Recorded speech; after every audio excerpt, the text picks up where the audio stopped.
too. We finally got to see a bit of the backstory Right? of your character, and it just totally blew my mind. I thought it was so fantastic. Were you excited to learn about his origins, and do you hope that they share more of that? Absolutely thrilled by it. I thought our casting director, Jewel Bistrup, did an awesome job finding those two actors. I think they did a great job, and it was a lot of fun to learn because there hasn't been a lot about Scully and Hitchcock's past or whatever. There was a funny episode in a season, and maybe it was the first or second season, where they flashed back and we had like wigs on and we were the same person, but we had like a leisure suit on and whatever, and it was like supposed to be the 80s and we're totally coked up and whatever. You know, that was pretty funny, but it wasn't.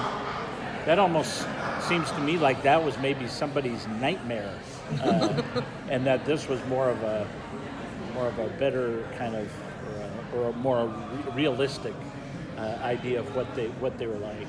And so yeah, I'd love to see more of it.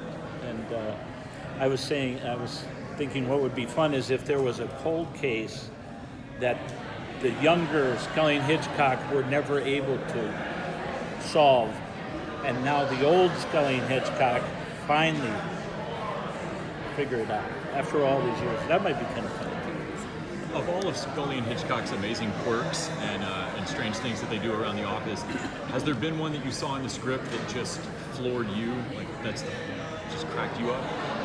Well, in the first season, we were trying to come up with things for our characters because there wasn't a lot of attention paid to them because they were concentrating on the main 7 characters. And so when everybody thought we were up eating sandwiches in our rooms, Dirk and I were coming up with different gags and things. So I remember one day early on, I had taken a sock off, and I had wardrobe give me a sock with a hole in it and a needle and thread, and I'm darning a sock, and Dirk's over there with a big bunch of wrappers, like he's eating all this candy and he's about ready to throw up. And so that was a way for the camera operators to start on something ridiculous and then move into the scene. So we just became friendly with the operators, and we knew scenes where that would work. In the bullpen, when someone's coming in the elevator, they can start on us and then move to the scene. So we needed to have some kind of gags. So we started coming up with those things. As far as the one that I love that they gave Scully was when I was showing Andy my whole foot was warped. It's all warped, and he throws up his sandwich and keeps his gagging going on all the way off the camera.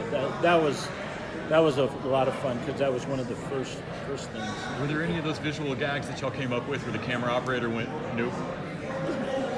Oh, yeah, we've tried things, and they go, that's too much. Like, well, come on. I had this one. I have that bottle of that thing of foot powder on the desk all the time. So I had my shoe, and I had the thing really loose. So when the scene started, I went poof, and the thing went poof, poof. And it was Melissa and Stephanie had to walk into this cloud, and they're like, "What the hell is he doing?" And then they started laughing because they saw I was completely covered in powder. It had exploded, and they go, "No, you know what? That's just a little too much." Back that. Is this the Brooklyn Nine-Nine haircut, or is this the haircut that you would have if you weren't on the show? I did a movie in 1996 in the Philippines. It was a horrible straight-to-video movie, and it was a military picture. And when I got there, I asked the hair department for a flat top. I was playing a sergeant. So they gave me a flat top, and I came home after 7 weeks of filming there, came home and went in to see my commercial agent, and she said, "Keep the hair, get a new picture." And that was the best thing she ever told me, because up until then it was a little bit more like a John Candy-esque kind of blonde comb over kind of thing, and So it's been very good to me. I've been able to play